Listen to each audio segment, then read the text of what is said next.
Hey, it's Mark Wise. You've just been presented with a contract. There's a provision in it that you think, maybe even your lawyer thinks, is clearly unenforceable.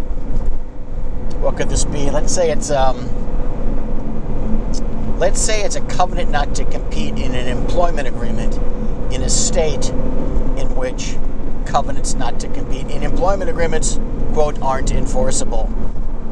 Or let's get a little more slippery here, and let's say it's a non-solicitation provision between your entity and another entity in, say, I don't know what, some subcontract whereby your company is providing services for the other entity.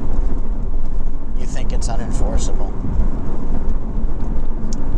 Should you agree to leave that provision in the agreement? Because, after all, it's clearly unenforceable. Maybe, but maybe not, because here's the problem. What if you're wrong? What does it cost you to prove that you're right?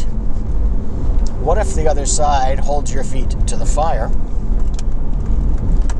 and you get a judge at a trial, or even worse, an arbitrator in an arbitration who thinks it's enforceable? In the judge context, you could appeal, but can you afford to appeal? In the arbitrator context, depending on what sort of arbitration you've agreed to, there may be no ability to appeal.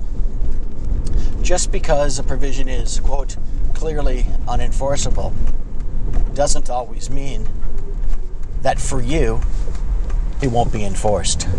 So think clearly and carefully. Weigh those provisions. What would happen if it were to be enforced?